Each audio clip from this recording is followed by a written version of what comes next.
আমি গোপনে ভালোবেসেছি, বাড়ি ফেরা পিছিয়েছি তোমায় নিয়ে যাব বলে।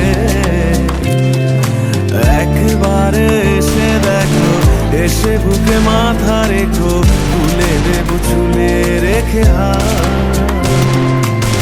দূরের আকাশ নীল থেকে লাল, গল্পটা